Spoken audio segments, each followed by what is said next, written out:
আর কয়েকদিন যদি এমন ভাবে থাকি তাহলে মনে হয় আমি দম বন্ধ হয়ে মারা যাব। কি করব আমি এখন? কি করা উচিত আমার?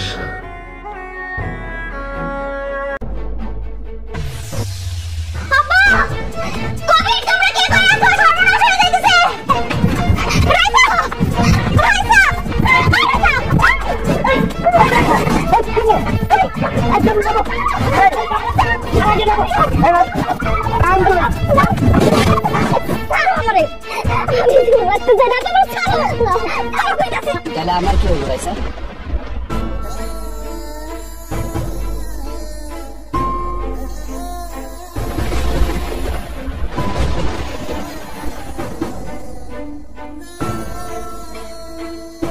তোমার কি হবে মানে? আমি মইরা যাই, আমার সাথে জামান সাথে আইবো। তোমার তো কষ্ট লাগবো না, তুমি আমার টাকা দিয়েই দিছি। আর এত রাইতে তুমি আমগো বাড়িতে কেন আইছো? হ্যাঁ, কারণ আমি আগেই ভাবছি তুই এরকম একটা কিছু করবি, তাই আব্বারে বইলা তোমার রুমে বড় করে ঘুমাইতে আমি পাঠাচ্ছি। আব্বা, তুমি ওর কথা মতো আমার রাইসা করে পাঠিয়েছিলে? ওর কথা মতোই পাঠাইছিলাম। তারপর রাইসা তোমার একটা কথা কই, একটা সেলফিশ লোকের জন্য তোমার জীবনটা তুমি এভাবে দিতে চাইছো, এটা তো ঠিক করো নাই। আমরা সবাই মিলে কত না করলাম, তারপর সে তোমার তালাক দিচ্ছে। রিমন, তুমি কি পারতা না আর কয়েকটা দিন ধৈর্য ধরতে?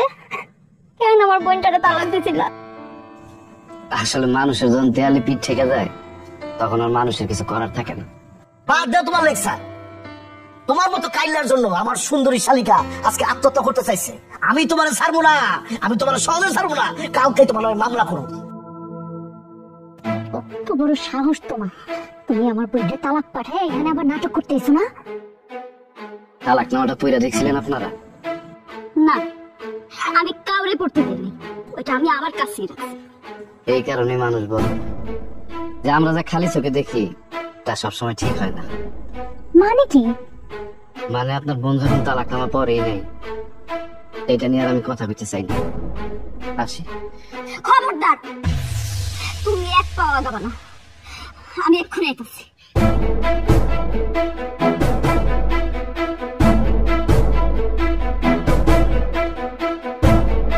তালাক নেওয়া দিয়ে আর কি? একবার তালাক দিয়ে অপমান করছে, এখন আবার তালাক নেওয়ার পরে আরেকবার অপমান করতে চাইতেছে। তুমি থামো। মানে এই তালাক নেওয়াটা মানে আবার তুমি পড়বা, মানে এই পড়ার কাহিনীটা কিছু বুঝতেছি না। একবার পরে তো অপমানিত হচ্ছ, আবার অপমানিত হতে চাও। তুমি এত কথা বলতেছো কেন? কাগজটা আনছে পড়তে দাও না। এই রাইসা পর তালাক নেওয়াটা পর।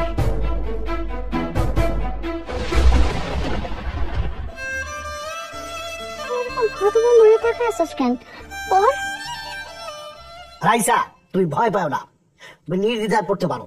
তোমার হ্যান্ডসাম স্মার্ট দুলাভাই তোমার পাশে খাড়া আছে, কোনো সমস্যা নাই। পড়ো পড়ো পড়ো। কখনো তোমার ভুল ভাঙলে আমার কাছে চলে আসো, আমি তোমার অপেক্ষায় রইলাম।